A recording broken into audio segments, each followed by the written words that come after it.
go, make my body go, take our bodies higher.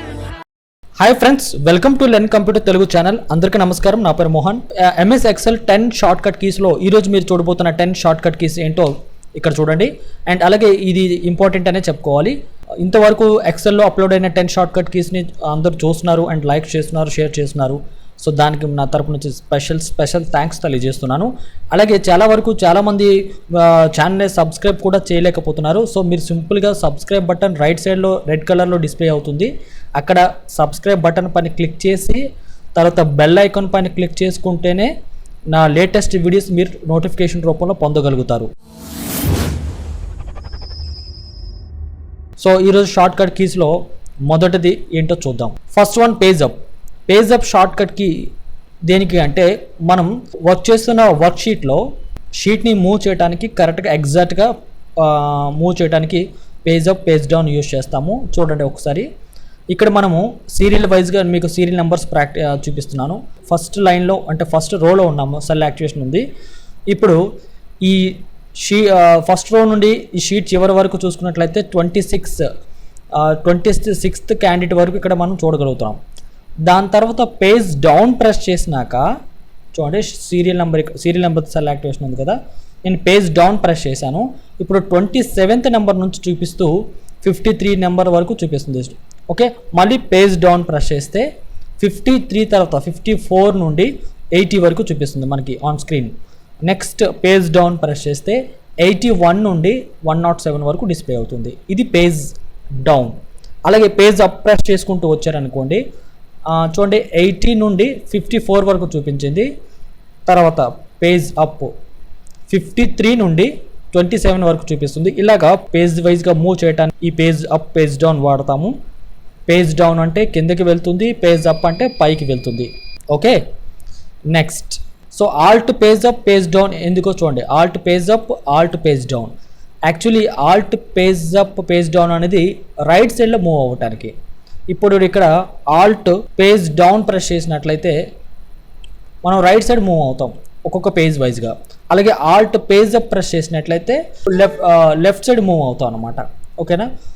So ఇలా మీరు ఎక్కువగా data maintain చేసేటప్పుడు మీకు ఆల్ట్ ఈ పేజ్ అప్ పేజ్ డౌన్ అనేవి ఉపయోగపడతాయి వ్యూయర్స్. సో నెక్స్ట్ షార్ట్ కట్కి ఏంటంటే కంట్రోల్ ఎఫ్ ఏంటి దేనికి అంటే మనం ఏదైనా వర్డ్ లేదా నెంబర్ కానీ సెర్చ్ చేయడానికి కంట్రోల్ ఎఫ్ యూజ్ అవుతుంది. నేను కీబోర్డ్లో కంట్రోల్ ఎఫ్ ప్రెస్ చేస్తున్నాను. ఇక్కడ ఫైండ్ వాట్ అనే చోట మీరు వెతుకుతున్న పదాన్ని టైప్ చేయాల్సి ఉంటుంది. మనం ఇక్కడ క్యాండిడేట్స్ ఉన్నారు కాబట్టి ఏదైనా క్యాండిడేట్ సెర్చ్ చేద్దాం. సురేష్. ఫైండ్ నెక్స్ట్ పని క్లిక్ చేస్తున్నాను. చూడండి సురేష్ చూపిస్తుంది. మళ్ళీ ఫైండ్ నెక్స్ట్ ప్రెస్ చేస్తున్నాను. ఎక్కడెక్కడైతే సురేష్ ఉన్నాడో చూపిస్తూ ఉంటుంది. ఇక్కడ సురేష్ ఉన్నట్టు చూపించింది. మళ్ళీ control F find next press చేసుకుంటూ పోతే ఎక్కడెక్కడ ఉందో చూపిస్తుంది. ఇలా మనం వెతకడానికి కంట్రోల్ ఎఫ్ యూజ్ చేయాలి. Next one shift F2. చూడండి వ్యూయర్, షిఫ్ట్ F2 దేనికి అంటే ఎక్కడైనా మనము ఒక సెల్లో కామెంట్ పాస్ చేయడానికి మీరు ఇక్కడ రివ్యూ ట్యాబ్ అని క్లిక్ చేసి న్యూ కామెంట్ పని క్లిక్ చేస్తూ ఉంటాం. ఇక్కడ కామెంట్ బాక్స్లో కామెంట్ అనేది టైప్ చేస్తూ ఉంటాం. ఓకే, బట్ నేను ఇంకో సెల్ యాక్టివేషన్ చేస్తున్నాను. చూడండి, ఇప్పుడు మీరు డైరెక్ట్గా కామెంట్ ఇన్సర్ట్ చేయడానికి షిఫ్ట్ F2 ప్రెస్ చేసినట్లయితే ఇక్కడ మీకు కామెంట్ డైలాగ్ బాక్స్ వస్తుంది. అందులో కామెంట్ పాస్ చేయండి. చూడండి కామెంట్ పాస్ చేసాం. ఇలా ఇంకో చోట షిఫ్ట్ F2 ప్రెస్ చేసి ఇక్కడ మరొక కామెంట్ పాస్ చేస్తున్నాను. అర్థమైంది వ్యూయర్స్? సో సింపుల్గా కామెంట్ పాస్ చేయడానికి షిఫ్ట్ F2. ఇకపోతే కంట్రోల్ షిఫ్ట్ O. ఇది దేనికోసం అంటే మీరు ఎక్కడెక్కడైతే కామెంట్స్ అప్లై చేసి ఉన్నారో అవన్నీ సెలెక్ట్ చేయడానికి కంట్రోల్ షిఫ్ట్ O యూజ్ చేయాలి. చూడండి కంట్రోల్ షిఫ్ట్ O ప్రెస్ చేస్తున్నాను కీబోర్డ్లో. వెంటనే నేను కామెంట్స్ యూజ్ చేసిన సెల్సెస్ ఇక్కడ మనకి హైలైట్ అవ్వడం మీరు ఇక్కడ చూడొచ్చు. Okay, next control D. Actually control D ఎందుకు అంటే చూడండి రైట్ సైడ్కి వస్తున్నాను. ఇక్కడ నేను ఒక నేమ్ టైప్ చేస్తున్నాను. ఓకేనా? ఇక్కడ మనం కంట్రోల్ D కనుక యూజ్ చేసినట్లయితే పైన ఉండే సెల్లో ఉండే డేటా కింద ఫిల్ అవ్వడానికి కంట్రోల్ D అప్లై చేయాలి.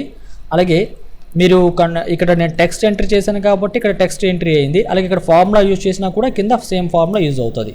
ఫార్ములా ఫిల్ చేయడం కోసం కూడా కంట్రోల్ D. అండ్ ఇప్పుడు ఇది పైన ఉన్నది కిందకి ఫిల్ అవ్వడానికి. ఇకపోతే రైట్, ఓకేనా, లెఫ్ట్ సైడ్ ఉన్నది రైట్ ఫిల్ అవ్వడానికి కంట్రోల్ ఆర్ ప్రెస్ చేసినాను. చూడండి లెఫ్ట్లో ఉన్న డేటా రైట్ సైడ్ ఫిల్ అయ్యింది. ఓకే, ఇకపోతే ఆల్ట్ HMC. ఇది దేనికోసం అంటే మెర్జ్ చేయడానికి. ఇప్పుడు చూడండి 2 సెల్స్ని లేదా అంతకంటే ఎక్కువ సెల్స్ని మనం సెలెక్ట్ చేసి హోమ్ ట్యాబ్లోకి వెళ్ళి మెర్జెంట్ సెంటర్ పని క్లిక్ చేస్తే ఈ విధంగా సింగిల్ సెల్గా బ్లాంక్ సెల్గా మారిపోయింది.